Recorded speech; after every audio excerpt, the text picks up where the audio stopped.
দাদি বলতো, দাদু ভাই যদি কখনো ভূত দেখো তাহলে কাপড় চোপড় খুলে ফেলবে, নেংটা হলে ভূত চলে যায়। আমিও মন দিয়ে শুনতাম, যেহেতু ছোটবেলায় শেখানো কথা তাই মনে গেঁথে গিয়েছিল। তো একদিন রাত করে বাসায় ফিরছিলাম, তখন রাত 12:30 মতো বাজে। গ্রামে রাত 12:30 মানে অনেক রাত। বাসায় ফেরার পথে একটা গলি পড়ে, বাসা থেকে একটু দূরেই গলিটা একটু লম্বা। তো পার হওয়ার জন্য ঢুকেছি। আমি সোজা সামনে দিয়ে বের হয়ে যাব, একটু হাঁটলেই সামনে থেকে ডান দিকে আরেকটা গলি চলে গেছে, কিন্তু আমি যাব সোজা। গলিতে ঢুকেছি মাত্র 30 সেকেন্ড হয়েছে বোধহয়, বেশ খানিকটা পার হয়ে এসেছি। হঠাৎ করে লোডশেডিং, আশেপাশে সব আলো বন্ধ, বয়ে আত্মা উড়ে গেল। দুমদাম করে শার্টের পকেটে হাত দিলাম ফোনের টর্চ জ্বালানোর জন্য। ফোন হাতে নিয়ে দেখি চার্জ নাই, বন্ধ হয়ে গেছে। কি আর করার, অন্ধকারে হাতরে এগুচ্ছি। একটু যাওয়ার পরে ডান দিকে চলে যাওয়া গলি পড়লো। ওই গলি থেকে একদম সোজা অনেকখানি দূরে একটা আলো দেখা যাচ্ছিল। আলোটা কিসের দেখার জন্য তাকাতেই দেখি পাশের দেওয়ালের উপর মানুষের আকৃতির কি যেন ঝুলতেছে। মনে হলো কেউ যেন আমার বুকের ভেতর চাপ দিয়ে ধরলো। এত ভয় পেলাম। আমি নিশ্চিত ওটা অশরীর কিছু। হঠাৎ করে দাদির শেখানো কথা মনে পড়লো। যেহেতু গ্রামে ছিলাম তাই লুঙ্গি পরেছিলাম, তাই খুব একটা অসুবিধা হলো না। একটানে লুঙ্গি খোলা শেষ। এদিকে বয়ে আমি চোখ খুলে তাকাতে পারছিলাম না। লুঙ্গি খুলে নিচে ফেলে চোখ বন্ধ করে আল্লাহ আল্লাহ করতেছিলাম। এটা হচ্ছে ভিডিওর প্রথম পার্ট। দ্বিতীয় পার্ট দেখতে চাইলে এই ভিডিওটা বেশি বেশি করে শেয়ার করবেন, আর আমার রিয়েল পেজ ইওর জয় 420 কে ফলো দিয়ে রাখবেন। একটু পরে এই দ্বিতীয় পার্ট দেব। লুঙ্গি খুলে নিচে ফেলে চোখ বন্ধ করে আল্লাহ আল্লাহ করতেছিলাম। তার ভেতরেই হঠাৎ করে কারেন্ট চলে আসলো। চোখ বন্ধ থাকায় তখন বুঝিনি, কিন্তু প্রায় সাথে সাথেই বুঝলাম যে কারেন্ট এসেছে। তাই সাহস করে চোখটা খুলে দেখি ওখানে যা ছিল তা নেই। আমি যেন হাফ ছেড়ে বাঁচলাম। তারপর লুঙ্গিটা পরে নিলাম, আর দূরে তাকিয়ে দেখলাম কেউ একজন দৌড়ে চলে যাচ্ছে। এমনিতেই ভয় পেয়েছি, তাই অত কিছু না ভেবে হন্টদন্ত করে বাসায় এসে শুয়ে পড়লাম। পরের দিন সন্ধ্যায় বাসা থেকে বেরিয়ে আড্ডা দেওয়ার জন্য বেরোবো।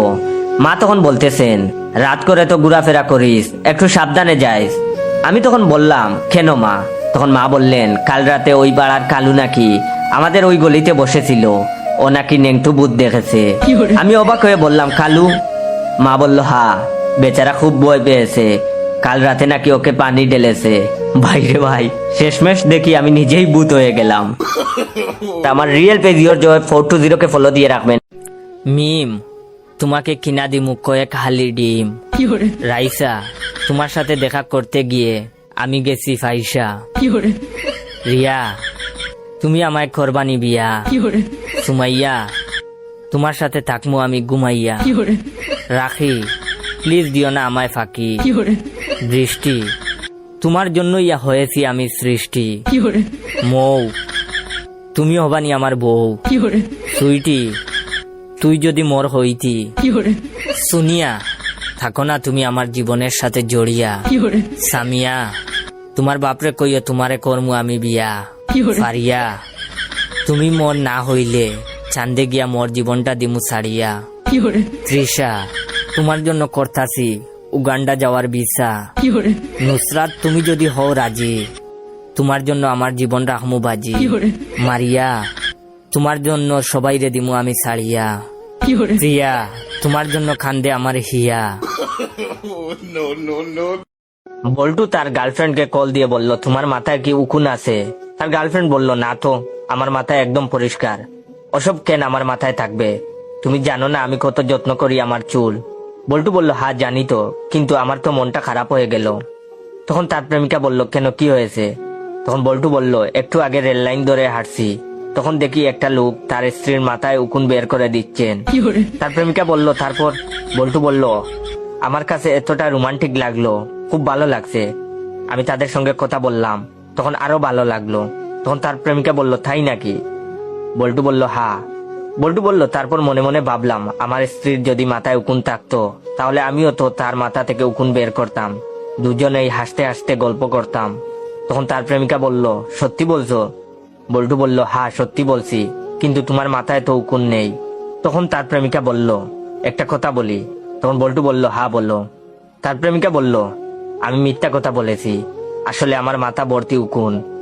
কত চেষ্টা করছি কিন্তু কিছুতেই কমাতে পারি না। তোমাকে মিথ্যা বলছি কারণ তুমি যদি আমাকে পচা মনে করো। তখন বল্টু বলল, আমি আগেই সন্দেহ করছিলাম তোমার মাথায় উকুন আছে, কিন্তু তুমি তো কোনোদিন স্বীকার করবা না, তাই কৌশলে স্বীকার করালাম। পরবর্তী দেখা হবার আগেই মাথার উকুন শেষ করবা, দরকার হলে মাথা নেড়া করে ফেলবা। একদিন ক্লাসে বল্টুর ম্যাডাম বললেন, তোমরা সবাই আগামীকাল 4টা করে ইংরেজি শব্দ লিখে আনবে। বল্টু স্কুল থেকে বাড়িতে যাচ্ছে আর চিন্তা করছে ইংরেজি শব্দ। হঠাৎ সে দেখতে পেল একটা লোক একটা ছেলেকে ধমক দিয়ে বলছে, স্ট্যান্ড আপ। বল্টু লিখে নিল তার প্রথম ইংরেজি শব্দটা। এরপর সে পথের ধারে একটা ডাস্টবিন দেখতে পেল। কিছু দূর যেতে যেতে বল্টু একটা সিনেমার শুটিং দেখতে পেল এবং হিরোইন হিরোকে ডাকছে। হিরো বলল, ও মাই ডার্লিং, আজ নয় কাল। পরের দিন সকালে বল্টু ক্লাসে আসলো। ম্যাডাম জিজ্ঞাসা করলো, তোমরা কে কি ইংরেজি শব্দ লিখে এনেছো? সবাই এক এক করে দাঁড়িয়ে বললো আমাকে। তখন বল্টু দাঁড়িয়ে বলল, স্ট্যান্ড আপ। ম্যাডাম বললেন, এই ছেলে, তোর সাহস তো কম না, তুই আমাকে স্ট্যান্ড আপ বলছিস, তুই আমাকে কি মনে করিস? তখন বল্টু বলল, ডাস্টবিন। ম্যাডাম রেগে গিয়ে বললেন, তুমি নিজেকে কি মনে করো? তখন বল্টু বলল, হিরো। তখন ম্যাডাম বললেন, এই কেউ গিয়ে ব্যাগটা নিয়ে আয় তো, আজকে তোরে মেরেই ফেলবো। তখন বল্টু বলল, ও মাই ডার্লিং, আজ নয় কাল। আশিক বানায়া পৃথিবীর একমাত্র গান, যে গান মানুষ সাউন্ড দিয়ে শোনার চেয়ে সাউন্ড ছাড়া শুনেছে বেশি। এখন একটা প্রশ্ন হলো, কেন এই গান সাউন্ড ছাড়া শুনেছে? আসলে তখন ইন্টারনেট এত সহজ ছিল না। এখন সবার হাতে হাতে স্মার্টফোন। মন চাইলেই রাত 12টার পর পাসপোর্ট ভিসা বাদেই অন্য দেশে ঢুকে পড়া যায়। তখনকার সময়ে একটা ফ্যামিলিতে একটা ইটের সাইজের মোবাইল থাকতো, কোনো ফ্যামিলিতে তাও থাকতো না, যা দিয়ে শুধু কল আসতো যেত আর সাপের গেম খেলা যেত। আমাদের আকাম করার একমাত্র ভরসা ছিল সিডি প্লেয়ার। তখন হিন্দি কিংবা বাংলা গানের গীতমালা পাওয়া যেত। একটা সিডি ক্যাসেট 15টা করে গান। আমরা দোকানে গিয়ে খুঁজতাম এই গীতিমালায় আশিক বানায়া গানটা আছে কিনা। অন্য গান ফুল সাউন্ড দিয়ে শুনতাম, কিন্তু আশিক বানায়া গান আসলেই দরজা জানালা বন্ধ, সাউন্ড অফ, শুধু মন ভরে দেখতাম। এখন অনেকেই ভাবতে পারেন এই গানে কি এমন আছে যার জন্য দরজা জানালা বন্ধ করে দেখতে হবে। আসলে তখনকার সময় আমাদের কাছে এই গানটার অনেক কিছু ছিল। এই জেনারেশন কখনোই বুঝবে না। আকাম করার সময় কারেন্ট চলে গেলে সিডি প্লেয়ারের ক্যাসেট আটকে থাকলে কেমন ফিল হতো।